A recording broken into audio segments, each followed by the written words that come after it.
ازيكم عاملين ايه؟ يا رب تكونوا بخير. النهارده هنكمل كلامنا عن الماسونية وأسرارها وأدق تفاصيلها. كملوا معايا لنهاية الحلقة وهتلاقوا حاجات كتيرة قوي هتستفيدوا منها. الماسونية حركة سرية عالمية اتعرفت بغموض النشأة والأهداف وسعة الانتشار والنفوذ. ده غير إن في ناس شايفينها إنها أصلا يهودية أو إن ليها ارتباط وثيق بالصهيونية العالمية. هدفها السيطرة على العالم بالتدريج وإعادة بناء ما تعتقد أنه هيكل سليمان.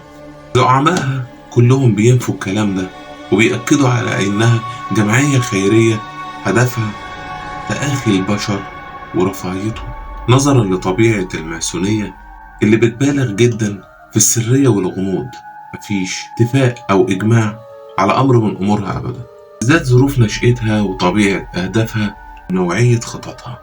فالحركة دي واللي بتسمي نفسها البنائين الأحرار بيقول زعمائها إن نشأتها الرمزية مع ما يدعوه إنه هيكل سليمان، وإن الحركة بتعتبره إنه أول عمل عظيم نفذته، ومن إنشائه استلهمت اسمهم أو اسم الحركة تحديدا البنائين الأحرار، فأخذت تقديس حرفة البناء. بيقول المؤرخين الماسونيين إن أسرار المهنة وصلت إنجلترا عام 926 ميلادية على إيد البنائين والحرفيين الأوائل، واللي شرعوا في بناء الكنائس وغيرها من البناءات الدينية. فشكل الحرفيين دول نواة الحركة الماسونية الأولى وعلاقتها بالدين. وبيفتخر الماسونيين بفرسان الهيكل اللي بيعتبروهم من العناصر الأساسية لتأسيس الماسونية. وفرسان الهيكل دول تشكيل عسكري اتأسس على أساس ديني، شارك الصليبيين في الحرب على المسلمين لانتزاع المسجد الأقصى منهم، وده طبعا لأنهم بيعتقدوا أنه تم بناؤه على ما يدعوه بهيكل سليمان. وأما بقى بخصوص ارتباط الماسونية بهيكل سليمان المزعوم، فقال المتحدث الرسمي باسم المحفل الماسوني الأكبر في لندن في حوار مع قناة الجزيرة في عام 1999 إن هيكل سليمان هو المبنى الوحيد اللي تم ذكره تفصيلا في التوراة. ولما كانت الماسونية بتلملم نفسها في أواخر القرن السادس عشر وأوائل القرن السابع عشر، كانت التوراة مصدر عظيم للإلهام والتغيير. عشان كده أخذوا فكرة البناء واستخدموا مبنى موصوف في التوراة. ومن الناحية التاريخية المؤسسية يعتبر المحفل الكبير واللي موجود في لندن واللي تم إنشاؤه في عام 1717 إنه أقدم المحافل الماسونية العالمية وأكثر سلطة.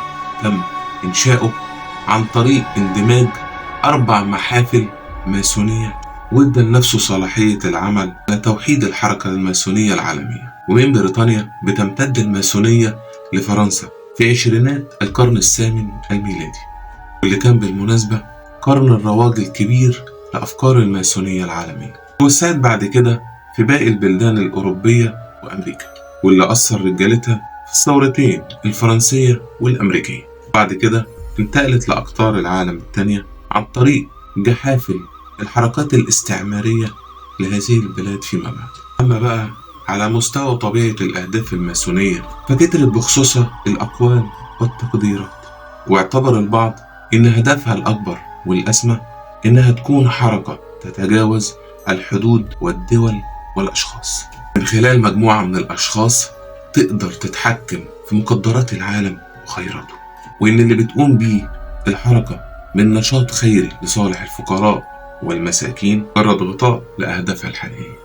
ده غير إن في ناس تانية شايفة إن رموز الحركة التوراتية زي نجمة داود واللي بترمز عندهم للحياة وما يسمى بهيكل سليمان وتشير بصلتها باليهودية، وده إن يدل على إنها أداة من أدواتها السرية للسيطرة على العالم وتحقيق مصالحها. وبيقول أستاذ التاريخ بالجامعة اللبنانية حسان حلاق في حوار تلفزيوني على قناة الجزيرة عام 1999 عن ماسوني كبير اسمه يوسف الحاج، كان بيتمتع بالدرجة 33 اللي بتعتبر قمة سلم العضوية في الماسونية العالمية. كلامه إن الماسونيين بيؤمنوا بالتوراة لأن الماسونية بنت اليهودية، ده غير طبعا إنهم بيؤمنوا بإنشاء وطن قومي لليهود في فلسطين. طبعا بيستشهد كمان الحلاق بعلاقة الماسونية اليهودية بإن اللي اتزعم حادثة خلع السلطان العثماني عبد الحميد الثاني 1908 هو المحامي اليهودي الماسوني عمانويل كورسون. هو كمان اللي أسس محفل ماسوني يعتبر أهم محفل في الدولة العثمانية. وقال كمان إن أثناء الحرب الأهلية في لبنان لقوا وثيقة في محفل من محافل الماسونية فيها شفرة الاتصال بين الأعضاء، ده غير طبعا كلمة السر اللي مرتبطة بكل درجة على حدة. الغريب في الأمر إن لقوا معظم الكلمات مكتوبة بالعبرية، ده غير إن الماسونيين قالوا الاتهامات دي مجرد افتراءات افتروها عليهم أعدائهم بيستغلوا انغلاق الحركة على نفسها وعدم انفتاحها على الآخرين خلال القرون اللي فاتت، وبيقولوا إنهم بيمجدوا الرب مهندس الكون وبيعتبروه البناء الأعظم. ده غير إنهم بيشجعوا اللي بينضم ليهم بتقوية علاقته بدينه اللي هو مؤمن بيه، وكمان إنه يكون عنده قيم أخلاقية وإنه يلتزم بحرية التفكير وبحبه للآخرين والتعايش معاهم وبينهم وبين بعض بغض النظر عن انتماءاتهم. ويأكدوا كمان إنهم بيؤمنوا بالقيم العالمية المشتركة وضرورة تعليمها للشعوب عشان الناس تتعايش مع بعض ويكون في سلام بينهم، وتعليمهم القيم الديمقراطية لتكوين مجتمع مدني من غير حدود.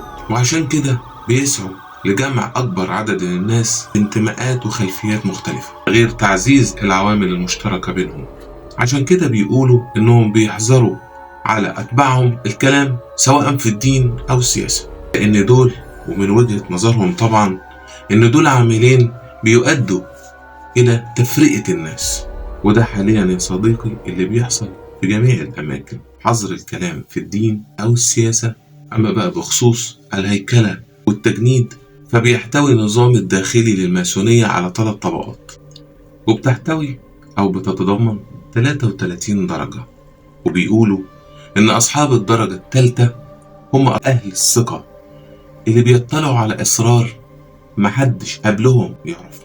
بيعتبر المحفل الماسوني الأعظم في قلب لندن وبيضم عشرات الغرف والقاعات، وبيعقد فيها الماسونيين جلساتهم الخاصة، ده غير الحفلات. ده غير قاعات تانية بيتم فيها جلسات قبول الأعضاء الجدد أو ترقية غيرهم لمراتب أعلى. أكتر حاجة تم ملاحظتها في القاعات دي هو الحضور القوي للرموز الدينية، بالرغم من أن الحركة مصرة إنها ما بتناقش أي حاجة ليها علاقة بالدين أو السياسة. وبيحتوي المحفل على سجل حافل بالوثائق والقطع الأثرية والأدوات بتؤرخ لأكثر من 3 قرون من تاريخ الماسونية، ده غير وثائق عن المحافل الماسونية حول العالم حسب الفترات التاريخية اللي تم بنائها فيها، ده غير صور ووثائق تتعلق بشخصيات عالمية داخل الماسونية من أدباء وموسيقيين وملوك ورؤساء وأمراء في بعض الدول وغيرهم. وعن علاقة المحفل ده ببعض المحافل الماسونية الأوروبية الأخرى بيقول المتحدث باسمه إن محفل الشرق في إيطاليا لا نعترف به في الوقت الحالي، لأنهم كانوا من سنوات قليلة فاتت كانوا متورطين في العمل السياسي، أصلا ما بنعترفش بيه من أكتر من 120 سنة، وده لأنهم قبل نهاية القرن التاسع عشر سحبوا اعترافهم بالرب في طقوسهم، عشان كده احنا كمان سحبنا اعترافنا بيهم وما بقاش فيه بينا أي تزاور. وبيعتبر الأعضاء الجدد اللي بينضموا للحركة عن طريق الآراء والابتزاز والخروج من الظلمات للنور حسب زعمهم طبعا واحدة من أكتر الطقوس اللي بتعملها الحركة أكتر من مرة خلال السنة، وبيتولى ترتيبها رؤسائها وأحبارها في محافلها المنتشرة حول العالم.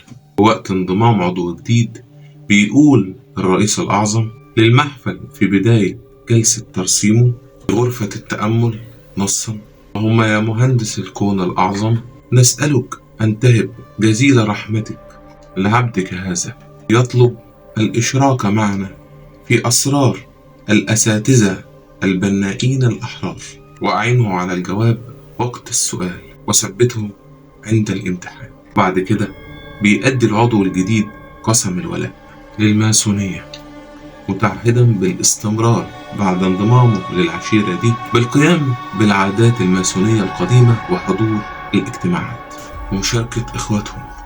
ولازم يعرف إن الماسون الحر يربط بنفسه بالمناقشة، دخول في مناقشات التيار الديني أو السياسي. بعد كده بيسألوا رئيسهم الأعظم بالتعهد، تعهد وثيق مبني على المبادئ المتقدم ذكرها، إنك تحفظ أسرار العشيرة دي وتصونها. فلتقم الآن تقبيل الكتاب المقدس المستنير. أنت الآن على وشك الاطلاع أسرار من الدرجة الأولى للبنائين الأحرار.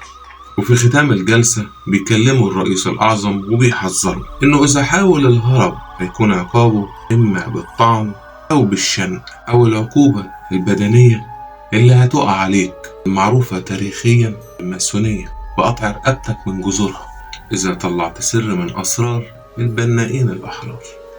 فضلت الماسونية حركة سرية مبهمة للغالبية من الناس في العالم، عشان كده المطلعين على بواطن الأمور قالوا إن هدف الحركة دي هي السيطرة على العالم خلال ربط صلات قوية، تغيير زرع أتباعها الموالين ليها في مختلف المحافل العالمية والفكرية والثقافية، المراكز السياسية والاقتصادية وحتى القضائية والعسكرية حساسة لدول العالم.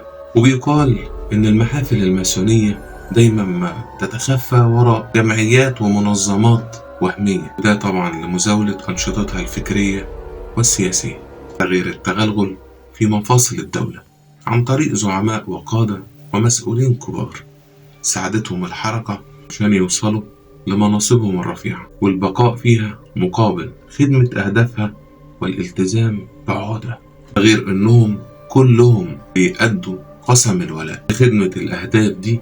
طبعا ما يجرؤوش هم يتراجعوا عن القسم ده، لأن طبعا هتكون ساعتها نهايتهم بأبشع الطرق والأساليب.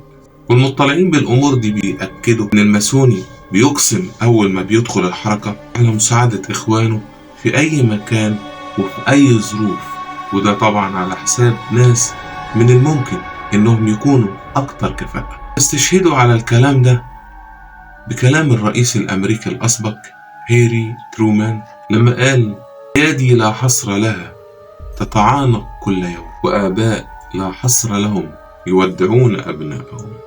وبنهاية قصتنا النهاردة يا صديقي نكون قفلنا باب الماسونية. إن شاء الله الفيديو اللي جاي أحداث كتيرة وحاجات كتيرة شايلها لكم.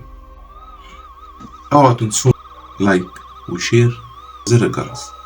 اوعوا تنسوا كومنت تقولوا لي رأيكم في الحلقة. سلام.